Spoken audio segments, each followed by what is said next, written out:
আজ আমরা রান্না করব হাতে মাখা মাছ। খুব একটি সহজ পদ্ধতিতে অসাধারণ একটি রেসিপি হাতে মাখা মাছ।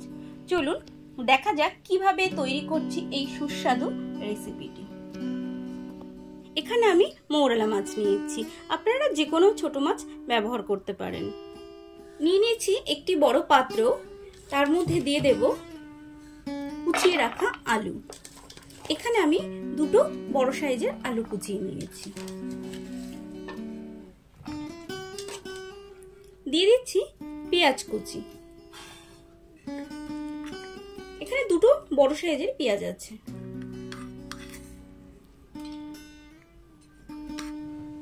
দেব 1 চামচ হলুদ গুঁড়ো, 1 চামচ জিরে গুঁড়ো, স্বাদ অনুযায়ী নুন, দিয়ে দেব সর্ষের তেল। এখানে আমি 3-4 চামচ মতো সর্ষের তেল নিলাম।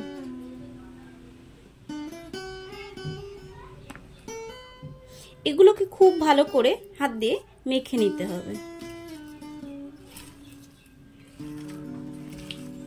অবশ্যই হাত ব্যবহার করে মাখবেন, তাহলে দেখবেন টেস্ট অনেক গুণ বেড়ে গেছে।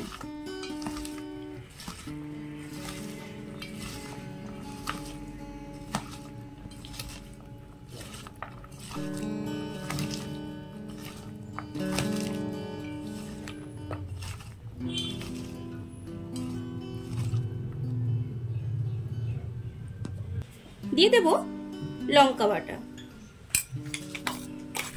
রান্নাটি একটু ঝালঝালি হবে, এখানে আমি 2 চামচ মতো লঙ্কা বাটা দিলাম। দিয়ে দেব মাছগুলো।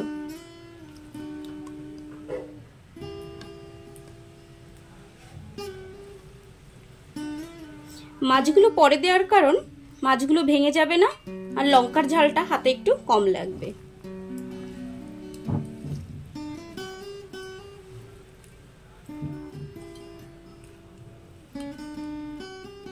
খুব ভালোভাবে আমরা মেখে নিয়েছি।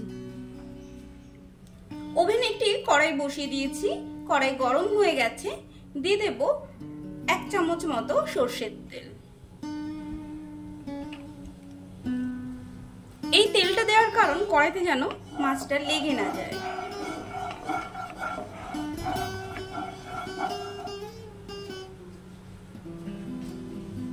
তেল গরম হয়ে গেছে, দিয়ে দেব হাতে মাখা মাছগুলো।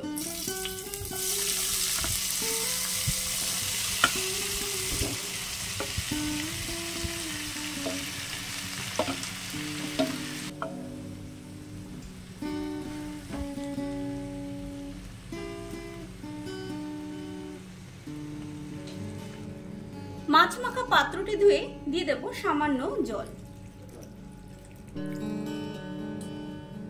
নিয়ে নিয়েছি কিছু চেরি টমেটো, সেগুলোকে 2 টুকরো করে নিয়েছি। এগুলো উপর থেকে দিয়ে দেব।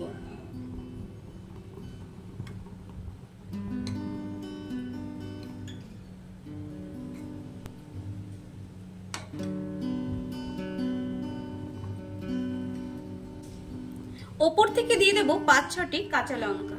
এই কাঁচা লঙ্কাগুলো আমি কিন্তু চিড়ে দিচ্ছি না, এর যে সুন্দর গন্ধ সেটাই আসবে, কিন্তু ঝাল হবে না। এটি অবশ্যই বেশি করে দেবেন। ঢাকনা দিয়ে 20 মিনিটের জন্য ঢেকে দেব। গ্যাসের ফ্লেমটা মিডিয়াম টু লো করে দেব।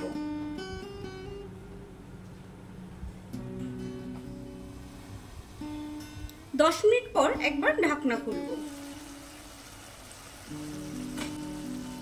ঢাকনা খুলে হালকা হাতে একটু নাড়িয়ে দেব।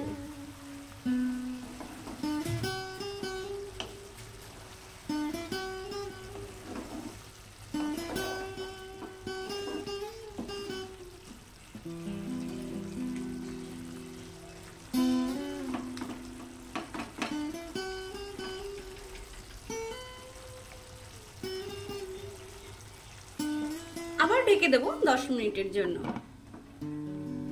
10 মিনিট পর ঢাকনা খুলে দেব।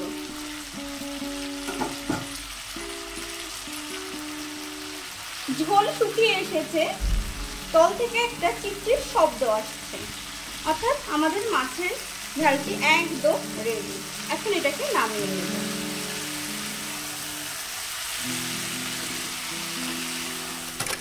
হাতে মাখা মাছ একদম রেডি খাওয়ার জন্য। আপনারাও বাড়িতে তৈরি করুন, খান। আর আমার রেসিপিটি কেমন লাগলো কমেন্টস করে জানাতে ভুলবেন না। ভালো লাগলে লাইক করবেন। এরকম অনেক রেসিপি আমার চ্যানেলে আছে, দেখতে চাইলে চ্যানেলটিকে অবশ্যই সাবস্ক্রাইব করবেন। Thank you.